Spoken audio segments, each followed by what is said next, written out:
अगर आपने कुछ सालों से ध्यान दिया हो तो इंडिया में सडनली अचानक से कुछ चेंज हुआ है। लोग घर के अंदर, बस के अंदर, बाहर, कॉलेज में, कैंपस में, सब जगह फोन को कम और डिजिटल काउंटर को ज्यादा पकड़ रहे हैं। किसी के हाथ में डिजिटल काउंटर है तो किसी के हाथ में माला, और सब एक ही काम कर रहे हैं, वो है नाम जप।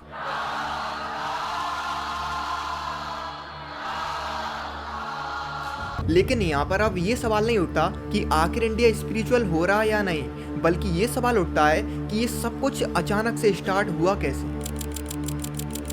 अक्सर लोग ये कहते हैं कि ये स्पिरिचुअलिटी का बूम तब से आया जब एक संत का सत्संग इंटरनेट पर वायरल होने लगा, और उन संत का नाम है प्रेमानंद जी महाराज, जो कि वृंदावन से बोलते हैं। अभी भजन करने का अवसर दिया भगवान, भजन कर लो। लेकिन दोस्तों असली स्टोरी अब यहीं से स्टार्ट होती है। भले ही दोस्तों प्रेमानंद महाराज जी ने इंडिया को स्पिरिचुअलिटी के करीब ला दिया हो, लेकिन इससे एक प्रॉब्लम क्रिएट हो गई है, और वो प्रॉब्लम ये है कि लोग स्पिरिचुअल हो नहीं रहे बल्कि स्पिरिचुअल बन के दिखा रहे हैं।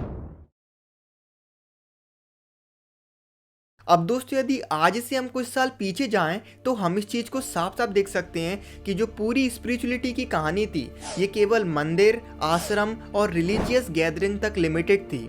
लेकिन दोस्तों फिर इस स्पिरिचुअलिटी की पूरी कहानी में एक ट्विस्ट आता है, और वो ट्विस्ट था इंटरनेट। यानी कि दोस्तों जब सोशल मीडिया पर प्रवचन और सत्संग के छोटे छोटे क्लिप्स वायरल होने लगे, और उन शॉर्ट क्लिप्सों में लोग अपने डीप क्वेश्चन के सिंपल आंसर ढूंढने लगे। और दोस्तों वो यही समय था जहां से धीरे धीरे स्पिरिचुअलिटी का एनवायरनमेंट सोशल मीडिया पर क्रिएट होना स्टार्ट हो गया। और दोस्तों आज हम ये जो इंटरनेट पर स्पिरिचुअलिटी का एरा देख रहे हैं, ये एरा वहीं से स्टार्ट हुआ है। अब दोस्तों जैसे धीरे धीरे करके लोगों के बीच में इंटरनेट के थ्रू जो स्पिरिचुअलिटी का बूम स्टार्ट हो गया, इस बूम के साथ एक हैबिट लोगों के अंदर डेवलप होने लगी, और वो हैबिट थी नाम जप। और इसके साथ धीरे धीरे एक और चीज पॉपुलर हुई, और वो चीज थी काउंटर। इसलिए दोस्तों आज के टाइम पर अमेज़न और जो ऑनलाइन मार्केट प्लेस हैं, इन पर डिजिटल काउंटर की डिमांड बहुत ज्यादा हो चुकी है। वहीं दोस्तों आपने सोशल मीडिया पर देखा होगा कि आज लोग नाम जप से इतना इन्फ्लुएंस हो गए हैं कि आपने लोगों को देखा होगा कि लोग एक दिन में 10,000 नाम जप करने का चैलेंज ले रहे हैं, और वो भी 21 दिनों तक। लेकिन दोस्तों यहाँ पर एक अनकंफर्टेबल ट्रुथ ये है, क्या इंडिया सच में स्पिरिचुअलिटी की तरफ बढ़ रहा है, या फिर स्पिरिचुअलिटी भी एक ट्रेंड बन रही है। एंड दोस्तों अब आती है सबसे इंपॉर्टेंट बात जो आपके जानने के लिए बहुत जरूरी है, क्योंकि दोस्तों जब से स्पिरिचुअलिटी का बूम स्टार्ट हुआ है तब से 3 तरह के लोग निकलकर सामने आए हैं जिन पर स्पिरिचुअलिटी का इन्फ्लुएंस हुआ है। और वो 3 तरह के लोग कौन से हैं आप इनको समझिए। उनमें से सबसे पहले हैं द ब्रोकन सीकर, यानी कि दोस्तों ये वो लोग होते हैं जो कि अपने लाइफ से थक चुके होते हैं। अब इसका मतलब क्या है, तो दोस्तों जो ऐसे लोग होते हैं ब्रोकन सीकर, इनके लाइफ में बहुत ज़्यादा स्ट्रेस होता है, इनके लाइफ में कोई रिलेशनशिप प्रॉब्लम चल रही होती है, या फिर इनके लाइफ में कोई कैरियर प्रेशर होता है, तो ये कहीं ना कहीं उस थकान को मिटाने के लिए पीस ढूंढ रहे होते हैं। और दोस्तों जब इंटरनेट का ये जो बूम स्टार्ट हुआ, और जब बड़े बड़े महान संतों की बातें इन तक पहुंचना स्टार्ट हुई, तो कहीं ना कहीं इनको शांति मिलना स्टार्ट हो गई, और ऐसे करके धीरे धीरे ये उन लोगों से जुड़ते चले गए, और ये सच में स्पिरिचुअलिटी की तरफ मुड़ गए। और दोस्तों फिर इसके बाद काउंटर जैसे इक्विपमेंट इन लोगों के लिए एक सपोर्ट सिस्टम बन गया, ना कि कोई शो ऑफ। क्योंकि इन लोगों ने काउंटर इसीलिए नहीं लिया कि कहीं लोग इनको देखकर ये कहें कि वाह ये इंसान तो स्पिरिचुअल है, बल्कि दोस्तों इन लोगों ने काउंटर इसीलिए लिया क्योंकि कहीं ना कहीं ये पीस ढूंढ रहे थे। और दोस्तों अगर मैं सच बात कहूँ तो ये लोग सच में स्पिरिचुअल हो चुके हैं। ये लोग नाम जप की प्रैक्टिस करते हैं, लेकिन किसी को पता नहीं चलता। ये कभी कैमरे के सामने नहीं आते, लेकिन ये करते हैं। लेकिन दोस्तों सब लोग इनके जैसे नहीं होते।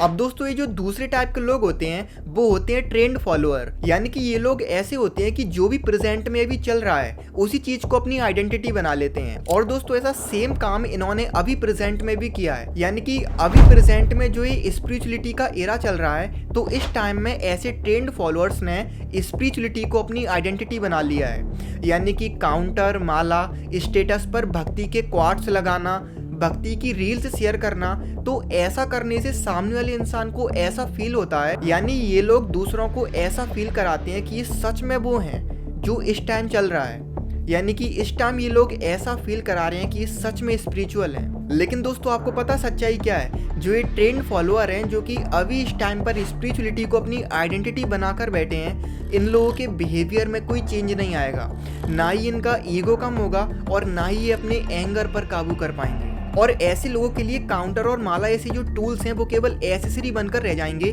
ना कि स्पिरिचुअलिटी। और दोस्तों शायद ये बात आपको थोड़ी अनकंफर्टेबल लगे, लेकिन ये सच है कि ट्रेंड स्पिरिचुअलिटी को पॉपुलर बना सकता है, लेकिन ट्रेंड स्पिरिचुअलिटी को रियल नहीं बना सकता। अब दोस्तों जो तीसरे टाइप के लोग होते हैं वो होते हैं कंफ्यूज इंस्पायर्ड, यानी कि ये कुछ इस तरह के लोग होते हैं, इनको पता है कि ये चीज़ सही है, लेकिन उसके बाद भी ये उस चीज़ को डिसिप्लिन से नहीं ले पाते, यानी ये उस काम को डिसिप्लिन से नहीं कर पाते।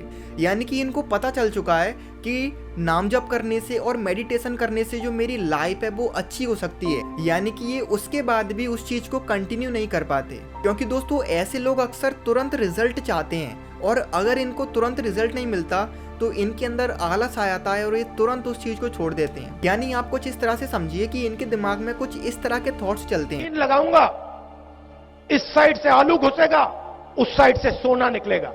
लेकिन दोस्तों इन लोगों की सबसे अच्छी बात ये होती है कि ये लोग फेक नहीं होते, और दोस्तों इनकी सबसे बुरी बात ये भी होती है कि ये डीपली कमिटेड नहीं होते, बस ये होते हैं। अब आता है वो मेन पार्ट कि आखिर इस टाइप की वीडियो बनानी क्यों पड़ी। तो इसका सीधा सीधा जवाब है स्पिरिचुअलिटी ट्रेंड। अब आप इस चीज को समझिए दोस्तों, हर एक ट्रेंड की एक लाइफ साइकिल होती है, बूम, एक्साइटमेंट, मास एडॉप्शन।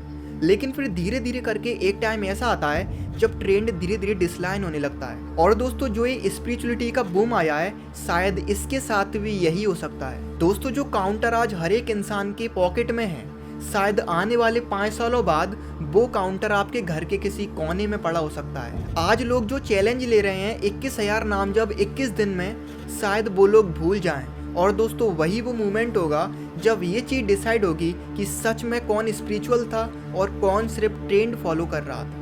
क्योंकि दोस्तों जो स्पिरिचुअलिटी है वो कोई एक्टिविटी नहीं है, वो कोई काम नहीं है कि आप करके दिखाओ, बल्कि वो एक तरह की हैबिट है। और हैबिट कभी एक्साइटमेंट से नहीं बनती, हैबिट बनती है डिसिप्लिन से। अब दोस्तों इस वीडियो का मेन क्वेश्चन ये नहीं है कि काउंटर गलत है या फिर सही, और दोस्तों इस वीडियो का मेन क्वेश्चन ये भी नहीं है कि किस संत का इन्फ्लुएंस अच्छा है या फिर बुरा, बल्कि इस वीडियो का रियल क्वेश्चन ये था कि अगर स्पिरिचुअलिटी सोशल इमेज बन जाए तो वो कितनी देर टिक सकती है, और अगर स्पिरिचुअलिटी इनर चेंज बन जाए तो वो इंसान की लाइफ चेंज कर सकती है। डिफरेंस केवल एक चीज का है, इंटेंशन। अब दोस्तों आज के टाइम में इंडिया में एक भक्ति की लहर उठी है, और हो सकता है ये लहर धीरे धीरे करके शांत हो जाए। लेकिन जब ये पूरा ट्रेंड खत्म हो जाएगा, उसके बाद इंडिया में केवल 2 तरह के लोग बचेंगे। एक वो जिनके लिए सब कुछ ट्रेंड था और अब वो ट्रेंड खत्म हो चुका है, और दूसरे वो होंगे जिनके लिए स्पिरिचुअलिटी लाइफ बन चुकी होगी और फिर उनको किसी की जरूरत नहीं पड़ेगी, उनकी लाइफ बिल्कुल मस्त हो जाएगी, उनको हर जगह पर सक्सेस ही सक्सेस मिलेगी। इसीलिए दोस्तों इन लास्ट में आपसे यही पूछना चाहूँगा कि असली सवाल ये नहीं है कि इंडिया स्पिरिचुअल हो रहा या नहीं हो रहा, बल्कि असली सवाल ये है कि आप किस कैटेगरी में आते हो। और दोस्तों इसका जवाब आप कमेंट में ज़रूर देना। तो दोस्तों उम्मीद है कि ये वीडियो आपको अच्छी लगी होगी, और दोस्तों ये वीडियो आपको अच्छी लगी है तो इस वीडियो को आप शेयर कीजिए, जिससे ये इन्फॉर्मेशन ज़्यादा से ज़्यादा लोगों तक पहुंच सके। तो दोस्तों ये वीडियो आपको अच्छी लगी है तो इस वीडियो को आप लाइक कीजिए, चैनल को सब्सक्राइब कीजिए, और हम मिलते हैं किसी नेक्स्ट वीडियो में किसी नेक्स्ट टॉपिक के साथ। तब तक के लिए जय हिंद।